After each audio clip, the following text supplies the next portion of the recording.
Ilihis ha, sagutin. Like all out. My last real girlfriend like that I was in-effortan effort, effort. Was before radio, so maybe 14 years ago. The effort talaga. Oh, okay. But I've dated, I've been dating, but it's not. They all want labels talaga. I've noticed, and I'm not comfortable with it. Just because of who I am on the show and what I do.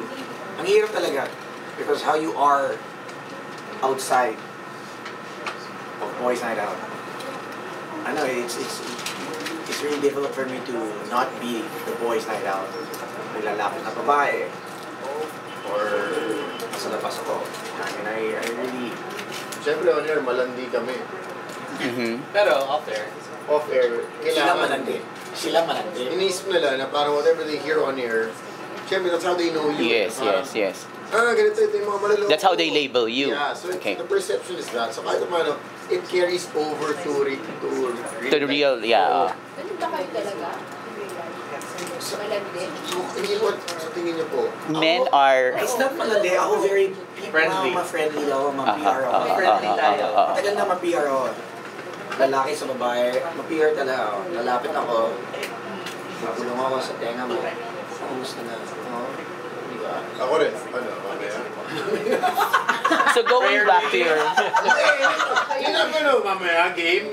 Baklaran din ngayon. So going back to your book, I Need Space, kasi there was this parang commercial over the radio na I don't know if it was like McDonald's, there was like for girls, parang it should serve as a signal na parang I need space. So parang they were making an analogy on gaano katagal or ano mo yun yung space. Yes, space. How much time is time? Yan ganon. No? So doon ba nakuha yung inspiration? Or I think the term I need space, it's always a...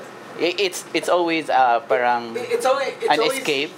Yes, exactly. Yes. It's the easiest escape. Yes. It is because you're gonna say I need time for myself. Yes.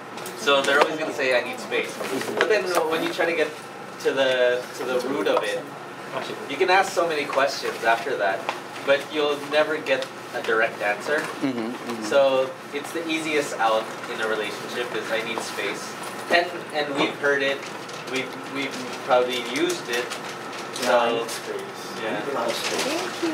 So it's something that that it always it's out there. It's like it's the issue that everyone will be talking about, especially like when you break up. Oh, who broke up with who? What happened?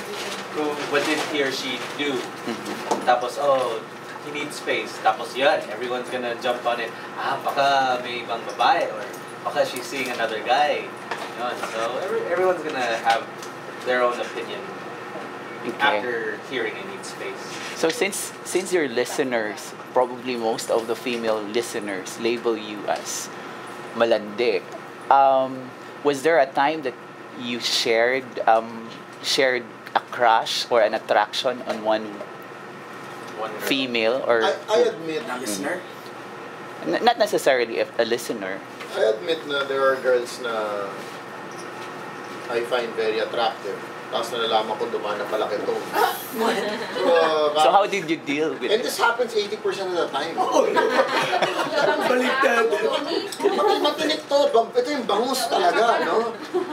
Kami ni Slip mga tilapia lang kami. Ito, bangus. Tawag dito, kagabi lang, no? Check out ako. Off the record na natin to. Ganda, sabi ko, pwede to. Sa primo yung isa pwede to, diba? Tinakausap ko na, hey, what do you do? I'm into this ganyan ko. Perfect. Siyempre, nagsinungaling na ako. Ako rin, favorite ko yan. I'm into that also, ganyan. May doon siya sa dogs na Shih Tzu. Sabi ko, ako rin ako, favorite ko na yung Shih Tzu, ganyan. Diba, sinusuklay ko pa yung buhok, ganyan. Where'd you go for grooming, ganyan? Tapos after, small talk, lasted for 15 minutes. After that, sabi, By the way, I know your friend Tony. Kung naku, ito na naman. Sabi ko, sayang 15 minutes ko. I could have been talking with someone else. Nagsinungaling na ako lahat. Sabi ko, hindi ako sa Shih Tzu. Tapos kilala lang pala si Tony. Dumaan pala kay Tones. Nag-invest ka ng 15 minutes of your... Sorry lang. Dapat daw, do you know my friend Tony na opening line? Yun na nga dapat kong gawin. Hi, kilala mo ba si Tony? Hindi, usap tayo. Walang tara natin, tara usap tayo. Pero that's always a question, especially like when we go out. Like me, when I go out, they don't say hi. How are you, Slick? They go. The first thing they say is, "Oh, where's Tony?" You're always associated with each other, of Like, course. oh, where's Tony? Where's Tony? Hindi kasi friendly talaga ako. Ma-PR talaga ako. So, is there a part in your book that you are teaching women to probably detect a signal na Yes. you are already Actually, the telling the girl na, oh, we're okay. I want a second Encounter. second base with you or whatever. Well, Walang sign. the book covers from being single to being Tulad diyan, feeling boyfriend, girlfriend. to being in a relationship, true love, #true love Yes. man. So, Flirtings. Yeah, it covers all Yes. aspects of a relationship. From being hurt to LQ to the guys that are very complicated, or if your status is in Facebook, di ba, may complicated Yes, status. yes. So we have all those na malabo siya or issues na that we cover.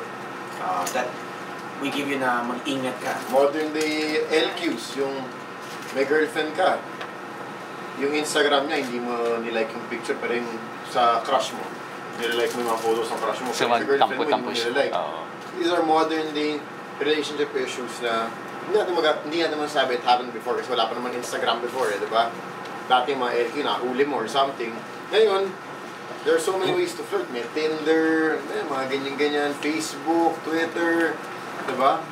Doon na nagkakaroon ng mga interaction yung mga tao eh. So we're trying to get real life situations, even with flirting and all that. Ito, convincing. Yes. This is convincing lines. What page is that? We are on page 48 sa Bible study natin. This is Mark chapter 3, verse 2, ha? Situation. Babasahin ko lang. Convincing. And on the second day, ito situation. Namoy niya. Naamoy niya sa shirt mo ang pabango ng girlalo mo. Ang convincing line na pwede mo isagot. Siraulo ka pala eh. Yung siraulo yung sales lady sa mall, test ng perfume sa akin. Sabi ko sa akin, bibiliin ko for you, kaya tinesting sa akin. Diba? Lusot. Okay.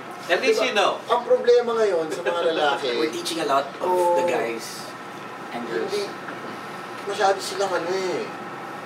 Jump to conclusion. Oo, pati mga Assumptionista. Ang dami nag-assume.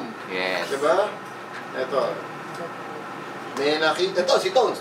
Nung isang gabi lang, sinama sa boys night out. Sabi niya, nakita ako dun sa isang place. May ka-holding hands daw ako. Yes, sabi, on radio, sabi ko, Tones, I'm very insulted. Sabi ko, yung girl lalo, may sprain. Inaalalayan ko lang pababa. Holding hands na agad. Tapos, sa elevator, iba na naman ka-holding hands. Sabi ko, may sprain din yung isa eh. Dalawa sila may sprain. Kasi lalo ko ba pero sila may sprain?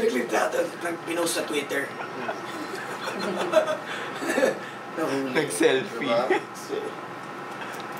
Ganun pa rin video for the girls, pero for the boys, you mentioned. Nahuli ka, nagbubura ng text.